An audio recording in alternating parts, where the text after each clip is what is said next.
श्रोते हो नमस्कार. आजच्या वृत्तविशेष या कार्यक्रमात आपलं स्वागत. श्रोते हो, आपले केंद्रीय रेल्वे मंत्री अश्विनी वैष्णव यांनी नुकताच एका राष्ट्रीय वर्तमानपत्रात एक लेख लिहिलाय. यात त्यांनी गेल्या 10 वर्षात रेल्वे अपघातात प्रचंड घट झाल्याचं म्हटलंय. यासोबतच सुरक्षित रेल्वे प्रवासासाठी रेल्वे अनेक उपाययोजना देखील करत आहे. याबद्दलच तपशीलवार बोलण्यासाठी मध्य रेल्वेचे मुख्य जनसंपर्क अधिकारी स्वप्नील नीलासर आपल्या सोबत आहेत. स्वप्नील सर, नमस्कार. नमस्कार, धन्यवाद. स्वप्नील सर, आपले केंद्रीय रेल्वे मंत्री अश्विनी वैष्णव यांनी नुकताच एक लेख लिहिलाय. यात त्यांनी गेल्या 10 वर्षात रेल्वे अपघातात प्रचंड घट झाल्याचं म्हटलंय. याबद्दल तपशीलवार काय माहिती द्याल? जे रेल्वेचे अपघात असतात त्यांना कॉन्सिक्वेन्शियल अपघात म्हणजे ज्याच्यामध्ये काही इजा झाली किंवा हानी पोचली असे अपघात आणि नॉन कॉन्सिक्वेन्शियल अपघात याच्यामध्ये वर्गीकरण करतो. आणि आपण जो सेफ्टीचा परफॉर्मन्स आहे तो कॉन्सिक्वेन्शियल अपघातांच्या दृष्टिकोनातून विचार करतो. जर 2014 मध्ये आपण पाहिलं तर पूर्ण भारतीय रेल्वेवर 135 कॉन्सिक्वेन्शियल ऍक्सिडेंट झाले होते. तेच ऍक्सिडेंट 2025-26 मध्ये 16 झाले फक्त. आणि याच्यामध्ये एक कॉन्सिक्वेन्शियल ऍक्सिडेंटची इंडेक्स मोजली जाते जी 2014 मध्ये 0.11 इतकी होती. ती कमी होऊन घटून 0.01 इतकी झाली. म्हणजे जवळजवळ आपण तसं पाहायला गेलं तर याच्यामध्ये जी घट झाली ही जवळजवळ 90% घट झालेली होती. या घटीच्या माध्यमातून याच्यासाठीचे जे महत्वाचे इनपुट्स आहेत त्याच्यामध्ये इन्फ्रास्ट्रक्चरच्या साठी केली गेलेली भरीव मदत असू द्या. 2014 मध्ये साधारणपणे 39,200 करोड रुपये हे प्रत्येक वर्षी रेल्वेच्या इन्फ्रास्ट्रक्चर अपग्रेडेशनसाठी दिले जायचे. तेच 2025-26 मध्ये जर पाहिलं तर 1,21,000 कोटी इतकी अमाऊंट प्रत्येक वर्षी रेल्वेच्या इन्फ्रास्ट्रक्चर अपग्रेड करण्यासाठी दिली जाते आहे. याच्यामधनं सिस्टीमचं जे मॉडिफायझेशन आहे ते देखील केलं जात आहे. त्याच्यामध्ये आता साधारणपणे 4,000 नवीन रेल्वे स्टेशन जे आहेत ते डिजिटल करण्यात आलेले आहेत. याच्यामध्ये जीपीएस असलेली जे पॉक सेफ्टी डिव्हाइस आहे ते साधारणपणे 30,000 ट्रेन्स मध्ये उपलब्ध करून देण्यात आलेलं आहे. अशा प्रकारे ज्या प्रत्येक दिवशी आपण साधारणपणे 25,000 पेक्षा जास्त ट्रेन चालवतो ज्याच्यामध्ये 14,000 प्रवासी ट्रेनचा समावेश आहे. अशा ट्रेन आपण जास्तीत जास्त सुखरूपपणे नेण्याचा प्रयत्न करतो आहोत. तर खरं तर रेल्वेचं जाळं देशभरात इतकं विस्तारलंय की त्यामुळे रेल्वे अपघातात होणाऱ्या मृत्यूंचं प्रमाण सुद्धा दखल घ्यावी इतकं होतं. आणि त्या पार्श्वभूमीवर आपण आता जे यश नमूद केलं ते खूप मोठं आहे. त्या दृष्टीनंच सुरक्षेच्या बाबतीतले कोणते महत्वाचे बदल या यशाला कारणीभूत ठरले असं आपल्याला वाटतं? याच्यामध्ये 3 महत्वाचे घटक आहेत जे या यशासाठी किंवा ज्याच्यामध्ये आपली इम्प्रुव्हमेंट झालेली आहे याच्यासाठी कारणीभूत ठरलेले आहे. एक तर याच्यामध्ये सगळ्यात महत्वाची गोष्ट म्हणजे मी जसं सांगितलं आपल्याला इन्फ्रास्ट्रक्चरसाठी पुरेसा निधी उपलब्ध करून देणे. ज्याच्यामध्ये एकूण 40,200 करोड पासून आपण साधारणपणे आता 1.21 लाख करोड इतक्या अमाऊंट पर्यंत आता पोहोचलेलो आहोत. त्याच्यासोबतच सातत्यानं सुरक्षा आणि संरक्षण याच्यावरती जो भर दिला जातो आहे आणि त्याच दृष्टिकोनातून आपण आपले जे सगळे कर्मचारी आहेत त्यांच्यावरती देखील त्यांच्याकडनं देखील सातत्यानं याचा प्रयत्न केला जातो आहे. ती दुसरी गोष्ट आहे. आणि तिसरी महत्वाची गोष्ट म्हणजे इतक्या साऱ्या प्रवाशांना वाहण्यासाठी जी आपण इम्प्रुव्हमेंट करतो आहोत त्याच्यामध्ये ट्रॅकची इम्प्रुव्हमेंट असू द्या, सिग्नलिंगची इम्प्रुव्हमेंट असू द्या, जे आपले कोचेस आहेत त्यांची इम्प्रुव्हमेंट असू द्या, या सगळ्यांचा समावेश आहे. या सगळ्यांच्या इम्प्रुव्हमेंटमुळे आपण हे जे सध्या जे यश आपण केलेलं आहे किंवा याच्यामध्ये जी इन्सिडेन्सेस म्हणजे घटना जे कॉन्सिक्वेन्शियल ऍक्सिडेंट असतात त्याच्यामध्ये जी कमी आलेली आहे हे निश्चितच त्याच्या कारणामुळे आलेली आहे. तर जर आपण साधारणतः पाहिलं तर रेल्वे रूळ ओलांडताना होणाऱ्या अपघातांचं प्रमाण तसं जास्त असतं आणि त्यामुळेच हजारोंच्या संख्येनं मानवविरहित रेल्वे क्रॉसिंग बंद केल्याचा उल्लेख मंत्री महोदयांनी आपल्या लेखात केलाय. ही कृती किती महत्वाची होती, त्याच्या मागचा उद्देश काय होता आणि यामुळे सुरक्षेच्या दृष्टीनं काय फायदा झालाय याबद्दल काय सांगाल सर? याच्यामध्ये आपण जर पाहिलं तर एकूण 9,000 मानवरहित ज्या ट्रेन क्रॉसिंग होत्या त्या ट्रेन क्रॉसिंग बंद करण्यात आलेल्या आहेत. त्याच्यामध्ये 14,000 पेक्षा जास्त रोड ओव्हरब्रिजेस आणि अंडरपासेस हे आपण बनवलेले आहेत. याच्यातनं निश्चितच ज्या लेव्हल क्रॉसिंग असतात त्या लेव्हल क्रॉसिंग क्रॉस करत असताना जे प्रवाशांच्या घटना किंवा ज्याच्यामध्ये ज्या काही दुर्घटना होत होत्या त्या दुर्घटनांवरती आपण कंट्रोल करू शकलेलो आहोत. या दुर्घटनांचा कंट्रोल करण्याच्या माध्यमातून ज्या बाकीच्या घटना होत्या किंवा ज्याच्यामध्ये बाकीचे काही इश्यू होत होते त्याच्यावरती देखील आपण निश्चितप्रमाणे मोठ्या प्रमाणामध्ये कमतरता आणलेली आहे. तर सामान्य प्रवाशांच्या सुरक्षित प्रवासाच्या दृष्टीनं ही एक अत्यंत महत्वाची उपाययोजना होती. दुसरीकडे अशा सगळ्या उपाययोजनांना तंत्रज्ञानाची जोड दिली जाते याचा उल्लेख देखील आपल्या मंत्री महोदयांनी त्या लेखात केला आहे. तर त्यांनी कवच या स्वदेशी तंत्रज्ञानाबद्दल सांगितलंय. ही यंत्रणा नेमकी कशी काम करते, त्यामुळे रेल्वेच्या सुरक्षित कार्यान्वयनात काय भर पडले, अपघात कमी होण्यात या तंत्रज्ञानाचं किती योगदान आहे याबद्दलही जाणून घ्यायला आवडेल. कवच ही भारतीय बनावटीची ऑटोमॅटिक ट्रेन प्रोटेक्शन सिस्टम आहे. या ट्रेन प्रोटेक्शन सिस्टम मध्ये मुळात 3 भाग असतात. सगळ्यात पहिला भाग जो असतो तो भाग असतो की ज्याच्यामध्ये स्टेशनवरती कवच रिलेटेड ज्या गोष्टी आहेत त्या आपण अरेंज करतो. दुसरा असतो जे लोकोमोटिव्ह आहे त्याच्यावरती आणि तिसरे असते यांच्यामध्ये इंटर कम्युनिकेशन साठी ज्या अरेंजमेंट केल्या जातात त्या.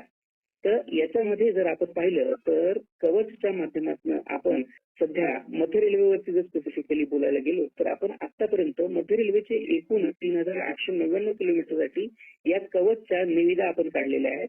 याच्यामध्ये आपण आतापर्यंत साधारणपणे 30,000 RFID जे की रेडिओ फ्रिक्वेन्सी आयडेंटिफिकेशनचे टॅग असतात जे आपल्याकडे जे स्लीपर असतात ज्याच्यावर ट्रेन धावते त्याच्यावरती लावले गेलेले असतात ते आपण लावलेले आहेत.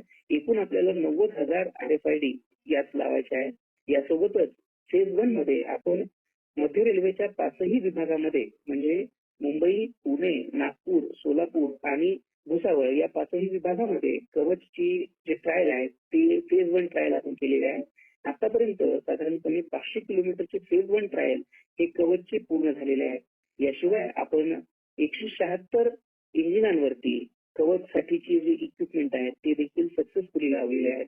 आपण 300 पेक्षा जास्त टॉवर जे की कवचची कम्युनिकेशन एक दुसऱ्याशी करण्यासाठी किंवा ट्रेन आणि ट्रेनच्या सोबत स्टेशन मधले जे इक्विपमेंट आहेत त्यांच्या कम्युनिकेशनसाठी वापरले जातात ते देखील आपण 330 एकूण टॉवर आपण लावलेले आहेत. या टॉवरच्या माध्यमातून आपण एक कंटिन्युअसली प्रोटेक्टेड सिस्टीम कडे प्रवास करतो आहोत. एकदा ही सिस्टीम पूर्णतः फंक्शनल झाल्यानंतर आपण याच्यामध्ये जी सेफ्टी आहे ती अजून वाढवू शकतो आणि सोबतच 2 ट्रेनच्या मधला जो डिस्टन्स आहे तो देखील डिस्टन्स आपण कमी करू शकतो. याच्या माध्यमातून आपण आणखी जास्त ट्रेन आणखी सुरक्षितपणे चालवू शकतो. तर आतापर्यंत तुम्ही या सगळ्या उपाययोजनांबद्दल जी माहिती दिली आहे त्यावरनं एक तर स्पष्ट आहे की या अगदी व्यापक उपाययोजना आहेत. पण इतकं सगळं करूनही अपघात होण्याची काही एक शक्यता असतेच आणि ती गृहीत धरूनच जर दुर्दैवानं असा अपघात झाला तर त्यावेळी होणारं नुकसान कमी असावं म्हणून LHB डब्यांसारखी एक उपाययोजना रेल्वेनं केल्याचं मंत्री महोदयांनी आपल्या लेखात म्हटलंय. हे डबे म्हणजे नेमके काय आहेत आणि सुरक्षेच्या दृष्टीनं या डब्यांचं वैशिष्ट्य काय आहे आणि अपघात काळातलं नुकसान या डब्यांमुळे कमी होण्यात कशी मदत होते आहे? आपण अगोदर ICF या प्रणालीचे कोच वापरत होतो ज्याच्यामध्ये integrated coach factory Perambur Chennai इथे बनवलेले कोचेस आहेत ते आपण अगोदर वापरत होतो. या कोचेस नंतर आपण लिंक हॉफमन बुश या जर्मन तंत्रज्ञानाने प्रेरित झालेले LHB कोचेस वापरू लागलो.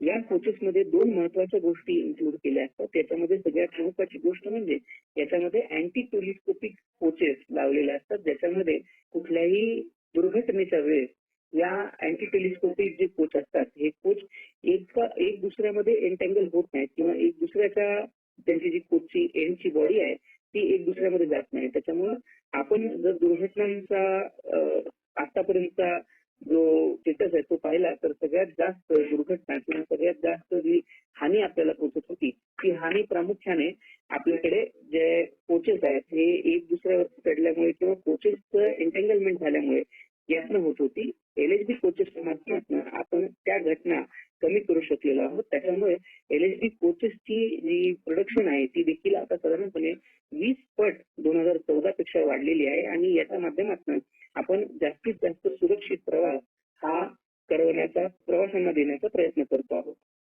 सर, आपण ज्या उपाययोजना करतोय त्या केवळ यांत्रिक आणि तांत्रिक नसाव्यात म्हणून कर्मचाऱ्यांचं समुपदेशन, त्यांच्या कामाच्या वातावरणातल्या सुधारणा अशा उपाययोजनांवर भर दिला जात असल्याचंही मंत्री महोदयांनी आपल्या लेखात म्हटलंय. त्याबद्दल काय माहिती द्याल? मी आपल्याला सांगितल्याप्रमाणे आपण ज्या दुर्घटनामध्ये जी कमी आणू शकलोय त्या दुर्घटनांमध्ये कमी आणण्याचा एक महत्वाचा जो पैलू आहे तो आपल्या कर्मचाऱ्यांना जे आपण नवनवीन प्रशिक्षण देतो आहोत आणि नवीन नवीन तांत्रिक गोष्टींसोबत त्यांना आपण जोडतो आहोत, ज्याच्या माध्यमातून आपण प्रवाशांना जास्तीत जास्त सेफ जर्नी देतो आहोत, ती देखील आहे. याच्यामध्ये प्रवाशांचा प्रवास सुखकर बनवण्यासाठीचा प्रयत्न आपण करतो आहोत. यामध्ये आपण जे कर्मचारी आहेत त्यांना टेक्निकल ज्ञानासोबतच तांत्रिक ज्ञानासोबतच प्रवाशांशी कसं वागायचं किंवा कसं वर्तन करायचं याचं देखील ट्रेनिंग देतो आहोत. या ट्रेनिंगच्या माध्यमातून कर्मयोगीचा जो प्लॅटफॉर्म आहे त्याच्या माध्यमातून आपण सातत्यानं जे प्रवासी आहेत त्या प्रवाशांना अजून चांगल्या प्रतीचं टेक्निकल असू द्या किंवा प्रवाशांशी जे वर्तन करायचं आहे ते असू द्यात, अशी ट्रेनिंग सर्व कर्मचाऱ्यांना आपण देतो आहोत. आणि या ट्रेनिंगच्या माध्यमातून आपल्याला असं निश्चित विश्वास आहे की भविष्यामध्ये आपण प्रवाशांसोबत आणि कर्मचाऱ्यांचं जे वर्तन आहे त्याच्यामध्ये अजून इम्प्रुव्हमेंट करू शकतो आणि यांच्या माध्यमातून आपण सुखकर असा प्रवास निश्चितच प्रवाशांना देऊ शकतो. जर पाहिलं तर प्रामुख्याने जी सुरक्षा आहे त्या सुरक्षेसाठीची जी गुंतवणूक आपण सध्या करतो आहोत, 1.2 लाख करोड इतकी गुंतवणूक 2026 आणि 27 मध्ये केली जाणार आहे. ही गुंतवणूक जर आपण आकडेवारीच्या दृष्टिकोनातून पाहायला गेलं तर 2013-14 मध्ये 39,200 करोड इतकी केली जात होती. यामुळे आपण ह्या भरघोस गुंतवणूक वाढीमुळे निश्चितच जी प्रवाशांची सुरक्षा आहे ती वाढणार आहे. म्हणजे सुरक्षित रेल्वे प्रवासाच्या दृष्टीनं रेल्वेनं सर्वंकष उपाययोजनांचा दृष्टिकोन अवलंबला आहे हे आपल्या उत्तरातनं सहज कळून येत आहे. सर, दुसरं म्हणजे आपली जी रेल्वे सेवा आहे ती केवळ शहरच नाही तर ग्रामीण भाग आणि उद्योग व्यवसायाच्या दृष्टीनं देखील देशाची जीवनवाहिनी आहे. ती कायम सुरक्षित राहील, त्यात सुधारणा होत राहतील या दृष्टीनं रेल्वे व्यवस्थापनानं आणखी काही उपाययोजनांचं नियोजन केलंय का, त्याबद्दल जाणून घ्यायला आवडेल. आपण जर पाहिलं तर आपण ज्या कवच प्रणाली असू द्या किंवा इन्फ्रास्ट्रक्चर डेव्हलपमेंटच्या गोष्टी असू द्या, जसं आपण मुंबई जी MMR रिजन आहे याच्यामध्ये देखील साधारणपणे 16,000 करोड रुपयांची कामं केली जाते आहेत, ज्यामध्ये एकूण 12 मेजर प्रोजेक्ट आणि 301 किलोमीटर पेक्षा जास्त त्याचं इन्फ्रास्ट्रक्चर बनवण्याचं काम रेल्वेच्या माध्यमातून केलं जात आहे. हे सगळे प्रोजेक्ट पूर्ण झाल्यानंतर याच्यामधनं प्रवाशांचा अनुभव आणि प्रवाशांची सुरक्षा या दोन्ही गोष्टीमध्ये भरपूर आणि चांगल्या दृष्टिकोनातून वाढ होणार आहे. तर देशभरातल्या सुरक्षित रेल्वे प्रवासासाठी रेल्वे व्यवस्थापनाकडून जे प्रयत्न केले जात आहेत त्याबद्दलची तपशीलवार माहिती आपण अगदी सोप्या शब्दात तुम्ही आमच्या श्रोत्यांपर्यंत पोहोचवलीत. त्यासाठी इतका महत्वाचा वेळ दिलात त्याकरता आकाशवाणीच्या सगळ्या श्रोत्यांच्या वतीनं आपले मनापासून आभार. धन्यवाद. आकाशवाणी मुंबईला देखील त्याच्या माध्यमातून आपण ही गोष्ट आपल्या सर्व श्रोत्यांपर्यंत आणि सुद्धा नागरिकांपर्यंत पोहोचवू शकलो. धन्यवाद. धन्यवाद सर.